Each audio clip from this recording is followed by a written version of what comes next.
بسم اللہ الرحمن الرحیم۔ السلام علیکم۔ بے شک تمام تعریفیں اللہ کے لیے ہیں، ہم اس کی تعریف بیان کرتے ہیں اور اسی سے مدد کے طلبگار ہیں۔ میں گواہی دیتا ہوں کہ اللہ کے سوا کوئی بھی معبود برحق نہیں۔ ناظرین، دنیا کی تاریخ میں کچھ ایسی شخصیات گزری ہیں جن کے نام آج بھی زندہ ہیں، لیکن آج ہم جس عورت کی داستان بیان کرنے جا رہے ہیں اس کا نام نہ صرف حسن و جمال کا استعارہ بن گیا بلکہ اس کی سیاست نے اس وقت کی سب سے بڑی سپر پاور روم کی نیندیں اڑا دی تھیں۔ ہم بات کر رہے ہیں مصر یعنی ایجپٹ کی آخری ملکہ کلیوپیٹرا 7 کی۔ آپ نے کلیوپیٹرا کے حسن کے قصے تو سنے ہوں گے، لیکن کیا آپ جانتے ہیں کہ وہ کتنی ذہین سیاستدان تھیں؟ وہ 9 زبانیں بول سکتی تھیں اور اس نے اپنے ملک کو بچانے کے لیے دنیا کے طاقتور ترین مردوں کو اپنی مٹھی میں کر رکھا تھا۔ آج کی اس ویڈیو میں ہم آپ کو قدیم مصر کی ان گلیوں میں لے جائیں گے جہاں کلیوپیٹرا نے حکومت کی اور دکھائیں گے کہ کیسے ایک طاقتور ملکہ کا انجام نشان عبرت بن گیا۔ ان تمام باتوں کے متعلق جاننے کے لیے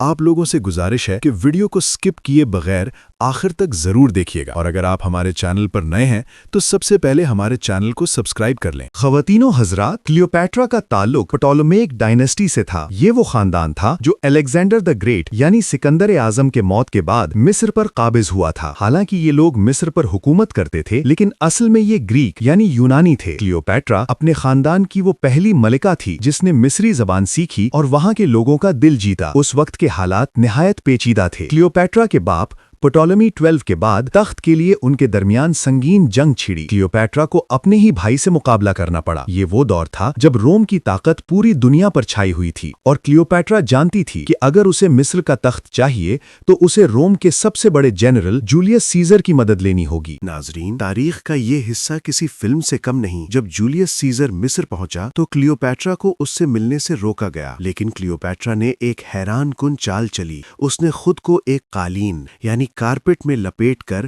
سیزر کے کمرے تک پہنچایا۔ جب سیزر نے قالین کھولا تو سامنے ایک نہایت حسین اور ذہین عورت کھڑی تھی۔ سیزر اس کی ذہانت اور حسن کا اسیر ہو گیا۔ اس نے کلیوپیٹرا کو مصر کا تخت واپس دلوایا، لیکن یہ صرف حسن کا کھیل نہیں تھا، یہ 2 طاقتوں کا ملاپ تھا۔ کلیوپیٹرا نے سیزر کو ایک بیٹا دیا جس کا نام سیزیرین رکھا گیا، لیکن قسمت کو کچھ اور ہی منظور تھا۔ روم میں سیزر کا قتل ہو گیا اور کلیوپیٹرا ایک بار پھر اکیلی رہ گئی۔ سیزر کے بعد روم میں 2 بڑے لوگ ابھرے، آکٹیوین اور مارک اینٹنی۔ کلیوپیٹرا جانتی تھی کہ اب اسے اینٹنی کی ضرورت ہے۔ اس نے اینٹنی کو ملنے کے لیے تارسس بلایا۔ وہ ایک ایسی کشتی میں سوار ہو کر گئی جو سونے سے بنی تھی، جس کے پردائے ریشم سلک کرٹنز خوشبوؤں سے مہکے ہوئے تھے۔ اینٹنی جو ایک بہادر سپاہی تھا، کلیوپیٹرا کے جادو میں ایسا گرا کہ اپنا ملک اور اپنی بیوی تک کو بھول گیا۔ ان دونوں نے مل کر روم کے خلاف ایک نیا منصوبہ بنایا۔ کلیوپیٹرا چاہتی تھی کہ اس کا بیٹا سیزیرین روم کا اگلا وارث بنے، لیکن یہ بات آکٹیوین کو ہضم نہیں ہوئی۔ ناظرین، دنیا کی تاریخ کی سب سے بڑی سمندری جنگوں میں سے ایک بیٹل آف ایکٹیم لڑی گئی۔ ایک طرف آکٹیوین کی فوج تھی اور دوسری طرف کلیوپیٹرا اور اینٹنی۔ اس جنگ میں کلیوپیٹرا کی فوج کو شکست ہوئی۔ یہاں سے اس ملکہ کے زوال کی کہانی شروع ہوتی ہے جو نشان عبرت ہے۔ اینٹنی کو خبر ملی کہ کلیوپیٹرا مر چکی ہے، جو کہ ایک غلط فہمی تھی۔ اس نے غم میں اپنی جان دے دی۔ جب کلیوپیٹرا کو پتا چلا کہ اس کا محبوب مر گیا ہے